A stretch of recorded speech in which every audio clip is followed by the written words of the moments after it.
Hello student, YDT classes में आपका स्वागत है। आज हम लोग वर्ग 8 के नागरिक शास्त्र का चौथा चैप्टर न्यायपालिका के प्रश्न उत्तर करेंगे। यह JCERT बुक से है। तो चलिए वीडियो की शुरुआत करते हैं। पहला प्रश्न है, रिक्त स्थानों की पूर्ति कीजिए। जिसमें पहला प्रश्न दिया है, उच्च न्यायालय का गठन संविधान के अनुच्छेद डेश में है। तो इसका उत्तर होगा 214, अनुच्छेद 214। ठीक है। अगला प्रश्न है, सर्वोच्च न्यायालय की स्थापना डेश में हुई थी। तो इसका उत्तर होगा 28 जनवरी 1950। ठीक है। तो सर्वोच्च न्यायालय की स्थापना 28 जनवरी 1950 को हुई थी। तीसरा है, झारखंड उच्च न्यायालय की स्थापना डेश में हुई थी। तो इसका उत्तर होगा 15 नवंबर 2000। तो झारखंड उच्च न्यायालय की स्थापना कब हुई थी? 15 नवंबर 2000। ठीक है। चौथा प्रश्न है, FIR का विस्तार डैश है। मतलब हुआ कि FIR का फुल फॉर्म क्या है। ठीक है। तो इसका उत्तर होगा फर्स्ट इंफॉर्मेशन रिपोर्ट। ठीक है। अगला प्रश्न है, पांचवा, जनहित याचिका की व्यवस्था डैश में शुरू हुई थी। ठीक है। तो इसका उत्तर होगा 1980 ईस्वी में। ठीक है। दूसरा नंबर प्रश्न है, निम्न प्रश्नों के उत्तर दीजिए। पहला प्रश्न दिया इसमें, न्यायपालिका के मुख्य कार्य क्या क्या हैं। तो इसका उत्तर होगा न्यायपालिका के मुख्य कार्य निम्न है। जिसमें पहला है, न्यायपालिका नागरिक व सरकार, दो राज्य सरकार, केंद्र व राज्य सरकारों के बीच होने वाले विवादों को सुलझाने का कार्य करती है।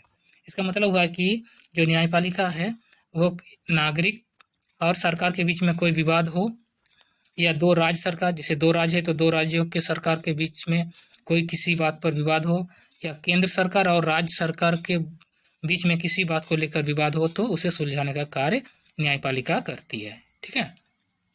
दूसरा है, संसद द्वारा पारित कानून का न्यायिक समीक्षा करना।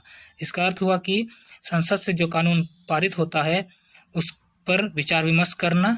ठीक है। उस पर समीक्षा करना। ठीक है। यदि कानून संविधान का उल्लंघन करता है तो उसे रद्द करना, और जो कानून पास हुआ है अगर वह संविधान का उल्लंघन कर रहा है, संविधान के मुताबिक नहीं है, तो उसे रद्द कर सकता है। ठीक है। तीसरा पॉइंट है, नागरिकों के अधिकार एवं संविधान का संरक्षण करना, और नागरिकों को जो अधिकार मिले हैं, मौलिक अधिकार, उनका संरक्षण करना और संविधान का संरक्षण करना। ठीक है। अगला प्रश्न है, जनहित याचिका क्या है। तो इसका उत्तर होगा, भारतीय कानून में किसी भी व्यक्ति या संस्था को जनहित याचिका दायर करने का अधिकार दिया गया है। ठीक है। इसके लिए यह आवश्यक नहीं है कि याचिका दायर करने वाला पीड़ित हो। तो क्या है कि भारतीय कानून में किसी भी व्यक्ति को या संस्था को जनहित याचिका दायर करने का अधिकार दिया है। जनहित याचिका मतलब जन के हित में, मतलब लोगों के हित के लिए एक माने याचिका दायर करना, मतलब केस कर देना। ठीक है। इसके लिए यह आवश्यक नहीं है कि याचिका दायर करने वाला पीड़ित हो। इसके लिए यह जरूरी नहीं कि जो आदमी याचिका दायर कर रहा है वो उसमें पीड़ित है या वो भुक्तभोगी है।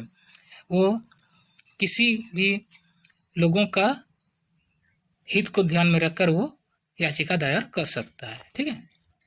अगर किसी व्यक्ति या संस्था को यह लगता है कि किसी कानून या व्यवस्था से लोगों के अधिकारों का हनन हो रहा है, तो वह जनहित याचिका उच्च न्यायालय या सर्वोच्च न्यायालय में दायर कर सकता है। ठीक है।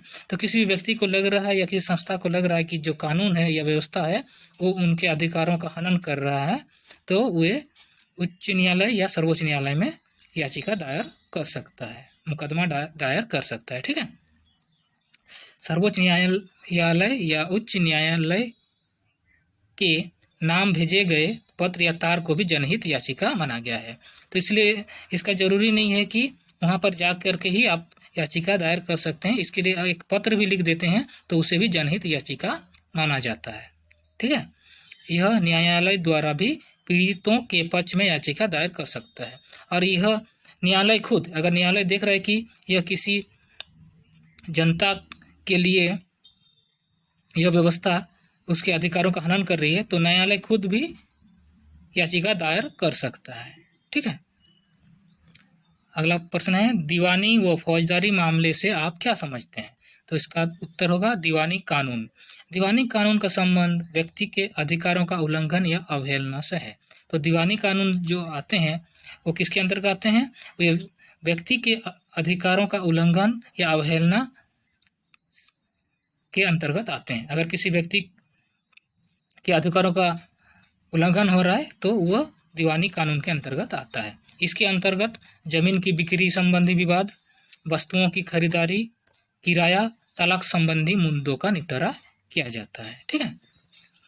दूसरा है फौजदारी कानून। ऐसी क्रियाएं एवं व्यवहार जिसे कानून अपराध माना गया है वे फौजदारी कानून के अंतर्गत आते हैं। तो ऐसे काम जो कानून के नज़र में अपराध हैं वे फौजदारी कानून के अंतर्गत आते हैं, जैसे चोरी, डकैती, दहेज, प्रताड़ना, हत्या इत्यादि। ये सब फौजदारी कानून के अंतर्गत आते हैं। ठीक है।